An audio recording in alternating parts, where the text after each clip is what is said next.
हम लोग जानते हैं कि यूजीसी नेट का एग्ज़ामिनेशन हो चुका है और यूजीसी नेट के जो एग्ज़ामिनेशन में बहुत सारे क्वेश्चन हम लोग को टफ़ देखने को मिले हैं।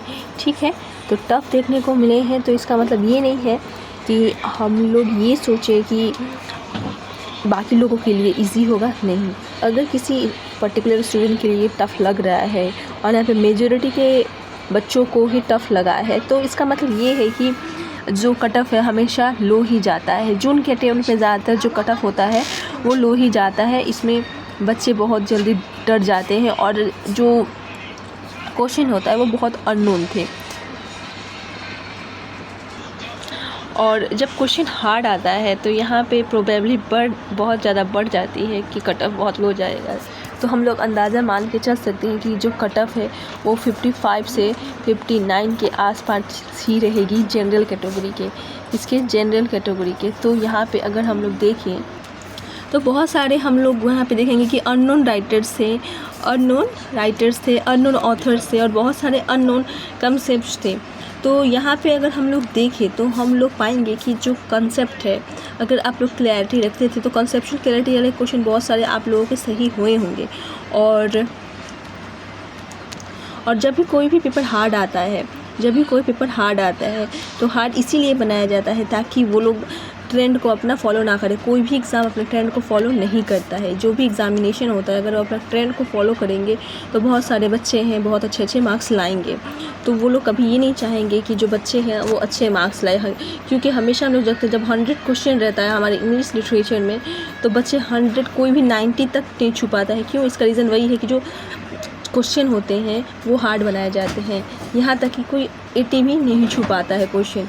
हार्डली अगर कोई बच्चा ज़्यादा अच्छे से प्रिपेयर करे तो 70 लाते हैं। ठीक है, और अगर 70 ना लाए तो 65 लाते हैं बेस्ट अगर स्कोर उनका होता है तो हमारे इंग्लिश लिटरेचर में। तो इसी तरह से हम लोग देख पाएंगे कि जो कट ऑफ होगा टू बी श्योर 55 to 57 के आसपास ही कट ऑफ रहेगा। और ये कट ऑफ यहाँ पे जून अटेम्प्ट के लिए मैं बोल रही हूँ, इससे नीचे भी जा सकता है। अगर पेपर और भी ज़्यादा हार्ड हुआ है तो टफ़ होने का मतलब है कट ऑफ आराम से लो जाता है, तो चिंता करने वाली बात नहीं है। और यहाँ पे जो बच्चे शोर मचाते हैं कि हाँ कट ऑफ हाई जाएगा, लो जाएगा, क्या जाएगा, कैसे जाएगा, तो यहाँ पे उनका जो सोचना है बहुत ही जायज़ है। क्योंकि एट द एंड हमें अपनी मेहनत जो भी हम लोगों ने हार्ड वर्क किया है उसका परिणाम हमें जानना होता है, तो कट ऑफ हमने को जानना होता है। तो यहाँ पे हमेशा हम लोग को याद रखना है कि पॉजिटिव रहना है। ठीक है, पॉजिटिव रहना है और उसके बाद देखना है कि क्या आएगा रिज़ल्ट आपका। ठीक, एग्ज़ाम ख़त्म होने के एक वीक के अंदर आंसर की वो लोग दे देते हैं और जब हमारी आंसर की आ जाती है तो बहुत अच्छे से हम लोग कट ऑफ का प्रेडिक्शन कर सकते हैं। पर अभी के लिए अगर पेपर हार्ड आ रहा है तो ज़्यादा से ज़्यादा हम लोग इतना ही कह सकते हैं कि कट ऑफ 55 से 59% के आसपास ही रहेगी जनरल कैटेगरी के। और हमेशा याद रखिएगा कि जब भी कोई भी हमें हार्ड आता है क्वेश्चन कभी भी जब भी हमें हार्ड आता है, ये अननोन आता है, तो ये हमेशा से आता आया है, ये कोई नया बात नहीं है। अगर आप यूजीसी नेट का एग्ज़ाम देते हैं तो हर बार कुछ ना कुछ नया ट्रेंड रहता है उनके एग्ज़ाम में। और हमें हमेशा शॉकिंग न्यूज़ मिलती है कि क्वेश्चन हार्ड था तो अननोन ऑथर थे वो लोग। यहाँ पे वो लोग जानबूझ के ऐसा करते हैं क्योंकि हमेशा अगर वो लोग अपने ट्रेंड को फॉलो करेंगे तो यहाँ पे तो इंटरनेट आजकल बहुत ही सुविधा में और जान फूंक रहे हैं, तो वो लोग ऐसा चाहते हैं कि पेपर को चैलेंजिंग बनाए। अगर पेपर चैलेंजिंग नहीं होगा तो बहुत ज़्यादा से ज़्यादा बच्चे पास कर जाएंगे और कट ऑफ बहुत हाई चला जाएगा, जिससे यहाँ पे क्या हो जाएगा, कंपटीशन क्रिएट होगा। तो कंपटीशन को बनाए रखने के लिए वो लोग क्या करते हैं, पेपर हार्ड बना देते हैं। तो हार्ड बनाने का मतलब ये नहीं है कि अब पेपर बियॉन्ड हार्ड होगा तो सबके लिए हार्ड होगा, सिर्फ एक जन के लिए हार्ड नहीं होगा। और यहाँ पे हार्ड होगा तो सबके लिए हार्ड होगा, इसे नहीं सबके लिए होगा। तो एट द एंड मैं यही बोलना चाहूँगी कि बी पेशेंट। एंड अगर ऑथर अननोन आए हैं तो वो लोग अननोन आते रहते हैं। और कंसेप्चुअल क्लैरिटी जिसका होगा वो तो कंसेप्चुअल क्लैरिटी वाला क्वेश्चन सही होगा। और बहुत सारे क्रोनोलॉजिकल क्वेश्चन भी आए हैं, तो इससे डरना नहीं है। जो बच्चे अच्छे से प्रिपेयर करके गए थे उनका अच्छा ही जाएगा। तो जैसा कि हम लोग पहले ही से जानते हैं कि जो थ्योरी के क्वेश्चन होते हैं वो हमेशा से वो लोग ट्रेंड में ही रखते हैं और थ्योरी क्वेश्चन ज़्यादा पूछे जाते हैं।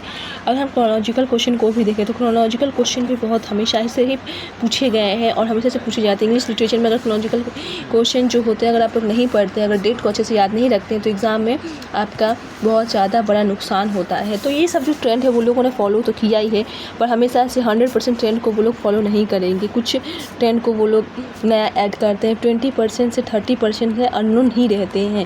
वो लोग 100% अगर सभी एग्ज़ामिनेशन में जो क्वेश्चन होगा नन होगा तो हम लोग प्रिपेयर कैसे करेंगे। तो अभी तो हम लोग प्रिडिक्ट कर सकते हैं। जैसे कि मैंने खुद जब प्रिपेयर किया था तो हमेशा से ही डर लगे रहता था कि क्या मैं प्रिपरेशन ठीक से कर रही हूँ, नहीं कर रही हूँ तो क्या करना चाहिए, क्योंकि जो कट ऑफ रहता था कभी 60% रहता था, कभी 70% रहता था।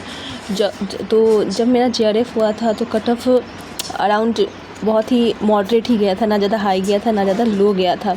तो इसी वजह से क्या होता है कि जो बच्चे प्रिपेयर कर रहे हैं, मैं उनको यही बोलना चाहूँगी कि अगर आपको लगता है कि आपका जो प्रिपरेशन में अच्छी तरह से नहीं हुई है तो प्रिपरेशन को कंटिन्यू रखिए, ठीक है।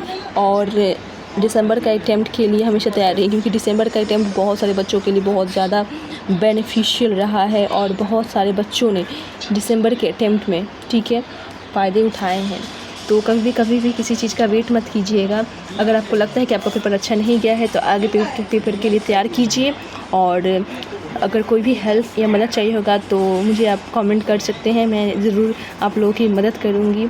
JRF होना अपने आप में बहुत ही कठिन काम होता है। जो बच्चे JRF के लिए प्रिपेयर कर रहे हैं और जिनका नहीं हो रहा है, JRF बार दे रहे हैं, उनकी भावनाओं को मैं पूरी तरह से अवगत हो सकती हूँ, क्योंकि बहुत बच्चों से मैंने मिला है और उनके रिव्यूज़ को देखा है और पाया है कि हाँ, उन लोगों ने बहुत सारी कठिनाइयों के साथ JRF हासिल किया है। कोई ने फर्स्ट अटैम्प्ट में हासिल किया, कोई सेकंड अटैम्प्ट में, बट मेरा जो हुआ था JRF तो मेहनत भी लगी थी और मैं भी चाहती हूँ कि आप लोगों का भी हो जाए। तब तक के लिए धन्यवाद।